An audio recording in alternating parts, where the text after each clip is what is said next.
And a very warm welcome from me, Alan Biggs, to this week's Ref Show from You Are The Ref. Keith Hackett and Mark Halsey join me. As ever, and we seem to say this quite a lot, it's been a mixed weekend for officiating in the top flight. Of course, there's always a great hue and cry at that level when mistakes are made. But the protests lower down are always more muted, but they are just as valid and certainly rather more frequent, I would suggest. Mark and Keith, welcome. I think a lot of us in the media are guilty quite often of forgetting that there are just 20 clubs in the Premier League and that there are 72 in the Football League.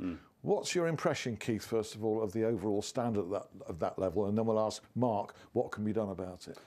I think it's inconsistent. I've seen, the same sort of problems, and that is an ageing population of nationalist referees. People like Nigel Miller, who must be heading for 54. Scott Matheson. And physically they're struggling. They've got, they've been terrific servants to the Football League, but they themselves have to decide when to go. Yeah, Nigel Miller among those, and a concern at standards. I know, Mark, that from your neck of the woods over in Lancashire, David Flitcroft, the Bury manager, has been quite vocal on this, and he's called for professional referees at all professional levels. Is that feasible? No, it's not feasible in the Football League because they can't afford to do that.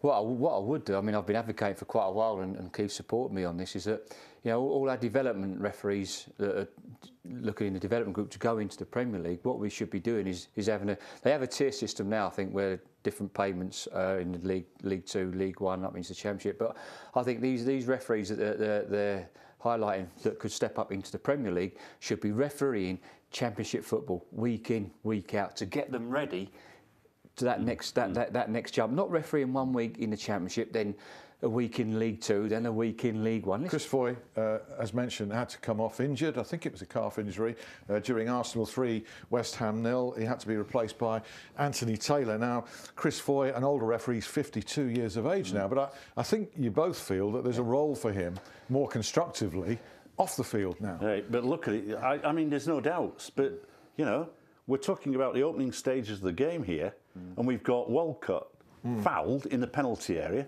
It's a straight red card, nothing done. Right. Now, at the end of the day, you're saying, where is he? Because this is the opening minutes of the game. So my view is that physically you fatigue, mentally you fatigue. And I think there are a number of select group referees who are in comfort zone. The thing with Chris Anfield, they've been absolutely, great service to the PGMOL. They've been excellent referees. Yes. And for me, I wanted to go out of being known as a very good referee, not one that stayed on too long. And I don't want these two referees to stay on too long. Stop me if you've got anything to raise, but I'll just breeze through a few others. Martin Atkinson, Everton 3, Newcastle 0. Colaccini's. I thought that was harsh. I didn't think it was a red card. I've got to say, I didn't think he endangered the player's safety. He wasn't out of control, and I think Martin, perhaps at the back of his mind, had the Banks challenge on Matic and thinking, well, I've taken so much stick for this, I'm not going to do it again. So you can understand why he sent him off, but for me, I don't think it was a red card. All right, Neil Swarbrick on Aston Villa's 4-0 win at Sunderland. Jonathan Moss on Leicester 0, Hull 0. Well, going back again about managing situations, managing the game. The second yellow card, it's a careless challenge. Is he stopping a promised attack? No, because there's players around him. No. Manage it. And Steve Bruce come out with it. He said, did those two yellows warrant a red? Would it end up as a red card? But no, the second challenge, like Mark with Carly Walker on Ashley Young, manage it. He could have managed it, and a referee at that level should be managing those situations. And I think as well, Keith, there were certain issues with Lee Mason. Certainly RefCam raised them on Crystal Palace's win over QPR. Glenn Turner was on RefCam, said the performance was not good enough at any level. Well, he felt from Mason there. Well, Lee is Lee. He's totally inconsistent, has been throughout his career. Missed 2 red cards, said Turner. Well, it was his comment. He felt there were a couple of second yellows that he didn't give. But anyway, that completes the roundup. As I said, it's mixed. Some referees coming out with a lot of credit, a lot of constructive points raised by the guy.